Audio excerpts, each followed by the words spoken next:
ஜப்பான்னாலே Tokyo, technology, அந்த வைபான life style அதெல்லாம் தான் மோஸ்ட்லி நெறைய பேருக்கு மைண்ட்ல வரும். ஆனா, அதையும் தாண்டி இந்த மாரி நேச்சரிஸ்டிக்கா சூப்பரான பிளேஸஸ்லாம் இங்க இருக்கு.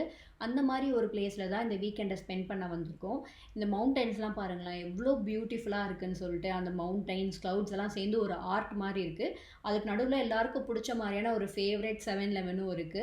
இந்த மாரி ஒரு அழகான ஸ்பாட்ல நமக்கு புடிச்ச கடையும் பார்த்துட்டு, எதுவுமே சாப்பிடாம போனா எப்படி? அதனால கொஞ்சம் ஸ்நாக்ஸையும் வாங்கிட்டு அண்ட் அப்படியே ஒரு க்யூட்டஸ்ட் மொமெண்ட் நடந்துச்சு. அதை உங்ககிட்ட ஷேர் பண்ணலான்றனால தான் இந்த வீடியோ கிளிப்பிங் இதில் ஆட் பண்ணியிருக்கேன். அந்த பையனை பாருங்களேன், இத்தினூண்டு இருக்கான். அவன் அவங்க அம்மாவை பிடிச்சி இழுத்துட்டு போகிறான் கடைக்குள்ளே போயே தீரணும்னு சொல்லிட்டு.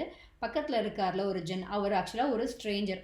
அவர் இவனை எவ்வளவோ டைவர்ட் பண்ண ட்ரை பண்ணார். ஆனால் அவன் டைவர்ட்டே ஆகலை. அவங்க அம்மாவை பிடிச்சி கடை பக்கம் வரைக்கும் எப்படியோ இழுத்துட்டு போயிட்டான்.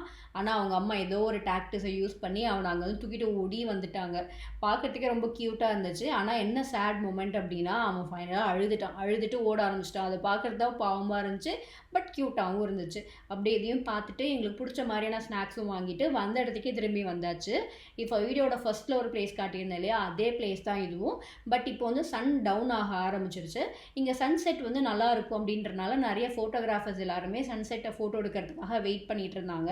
நாங்கள் வந்து இந்த மாதிரி ஒரு பிளேஸில் வந்து கண்டிப்பாக உட்காந்து சாப்பிட்டா நல்லாயிருக்கும்னு சொல்லிட்டு தான் நாங்கள் கடைக்கு போய் சாப்பாடு வாங்க போயிருந்தோம் 7-Elevenக்கு. அண்ட் இங்கே வந்து நிறைய டேபிள்ஸ் எல்லாமே இருக்குது உட்காந்து சாப்பிட்றதுக்கு. அங்கே உட்காந்து இந்த வியூ பார்த்துட்டே சாப்பிட்றதுக்கு ரொம்ப ஜாலியாக இருந்துச்சு. இந்த வீடியோ பார்க்குற நீங்கள் யாராவது ஜப்பான் வரீங்க அப்படின்னா இந்த மாதிரி பிளேஸஸையும் கண்டிப்பாக விசிட் பண்ணுங்கள். இது சிச்சுவோகா அப்படிங்கிற ப்ரிஃபெக்சரில் கொகனசக்கி பார்க்கில் தான் நாங்கள் அதோட பார்க்கிங் ஸ்லாட்டில் தான் ஆக்சுவலாக நாங்கள் இப்போ இங்கே இருக்கோம். இங்கேருந்து நிறைய வியூ பாயிண்ட் இருக்குது. அந்த வியூ பாயிண்ட்ஸ் எல்லாமே நீங்கள் போய் பார்க்கலாம்.